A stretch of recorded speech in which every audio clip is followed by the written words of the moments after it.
Hi friends, welcome to my channel. இன்றைக்கி நம்ம சேனலில் இன்ட்ரெஸ்டிங்கான ரெசிபி குஸ்கா எப்படி செய்கிறதுன்னு தான் பார்க்க போகிறோம். வாங்க எப்படி செய்யலான்னு பார்க்கலாம். சீரக சம்பா ரைஸில் தான் இன்றைக்கி குஸ்கா செய்ய போகிறோம். இது நல்ல ஒரு பிரியாணி ஃப்ளேவர் கொடுக்கும். நீங்கள் பாஸ்மதி ரைஸ் கூட சேர்த்து செய்யலாம். நான் இன்றைக்கி சீரக சம்பா ரைஸில் தான் செய்ய போகிறேன்.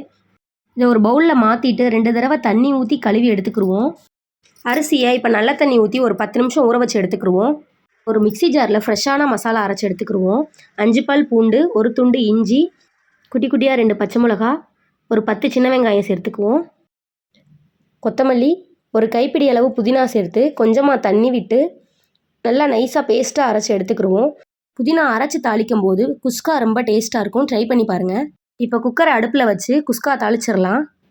எண்ணெய் ஊற்றி காஞ்சதும் 1 ஸ்பூன் சோம்பு, ஒரு பிரிஞ்சி இலை, சின்ன கல்பாசி, ஒரு ஸ்டார் அனைஸ், பட்டை, ஒரு பெரிய வெங்காயம் சேர்த்து எண்ணெயில் நல்லா ஃப்ரை ஆகிற மாதிரி வதக்கி விட்டுருங்க. வெங்காயம் நல்லா வதங்கி வந்துருச்சு. இந்த டைமில் நம்ம அரைச்சி வச்சுருக்க பேஸ்ட்டை சேர்த்துக்கலாம். இஞ்சி, பூண்டு, புதினா எல்லாமே பச்சையாக சேர்த்து தான் அரைச்சிருக்கோம். பச்சை வாசனை போகிற அளவு எண்ணெயில் சேர்த்து வதக்கிக்கோங்க. நம்ம சேர்த்துருக்க பேஸ்ட் நல்லா எண்ணெய் பிரிஞ்சு வந்துருச்சு. இந்த டைமில் 2 மீடியம் சைஸ் தக்காளி சேர்த்துக்குவோம். தக்காளி சாஃப்ட் ஆகிறதுக்காக கொஞ்சமாக உப்பு சேர்த்து வதக்கி விட்டுருவோம். தக்காளி நல்லா வெந்து வந்துருச்சு. இந்த டைமில் மசாலா பொருட்கள் சேர்த்துக்கலாம். 1 ஸ்பூன் காஷ்மீரி தூள், 1 ஸ்பூன் தனி மிளகாய் தூள், 1 ஸ்பூன் மல்லிப்பொடி, அரை டீஸ்பூன் கரம் மசாலா, எல்லா பொருட்களையும் சேர்த்து எண்ணெயில் நல்லா வதக்கி விட்டுருவோம். நம்ம மசாலா எல்லாம் வதங்கி எண்ணெய் பிரிஞ்சு வந்துருச்சு. இந்த டைமில் 2 ஸ்பூன் ஃப்ரெஷ்ஷான தயிர் சேர்த்துக்கலாம். அதிகம் புளிக்காதது சேர்த்துக்கோங்க. இந்த தயிர் எதுக்காக சேர்க்குறோன்னா, இந்த மசாலா பொருட்கள் எல்லாமே என்ஹான்ஸ் பண்ணி குஸ்காவுக்கு ஒரு நல்ல டேஸ்ட்டு கொடுக்கும். இப்போ நம்ம அரிசி அளந்த கிளாஸில் 2 கிளாஸ் தண்ணி சேர்த்துக்கலாம். சீரக சம்பா ரைஸில் செய்கிறீங்கன்னா இந்த ரேஷியோவில் சேர்த்துக்கோங்க.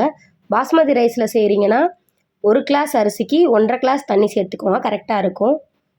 இப்போ தண்ணி கொதித்து வர்ற ஸ்டேஜில் அரிசி சேர்த்துக்கலாம். இப்போ குஸ்காவுக்கு தேவையான அளவு உப்பு சேர்த்துக்கலாம். ஏற்கனவே தக்காளி வதங்கும் போது உப்பு சேர்த்துருக்கோம், அதை ஞாபகம் வச்சுக்கோங்க. நல்லா ஒரு 2 நிமிஷம் இந்த தண்ணியிலே கொதித்து வரட்டும். அரிசி ஒரு 50% குக்காகி வந்த உடனே குக்கரை மூடி போட்டு மூடி வச்சிடலாம். ஒரு விசில் வந்த உடனே ஸ்டவ்வை ஆஃப் பண்ணிடுங்க. பாருங்கள், சாப்பாடு சூப்பராக நம்மளுக்கு ரெடி ஆயிருச்சு. ஒன்றோட ஒன்று ஒட்டாமல் அடிப்பிடிக்காமல் வந்திருக்கு. இந்த மாதிரி ஃப்ரெஷ்ஷாக மசாலா அரைச்சி செஞ்சு பாருங்கள். டேஸ்ட்டு செம்மையாக இருக்கும். வீடியோ பிடிச்சிருந்துச்சுன்னா லைக் பண்ணி, ஷேர் பண்ணி, கமெண்ட் பண்ணுங்கள்.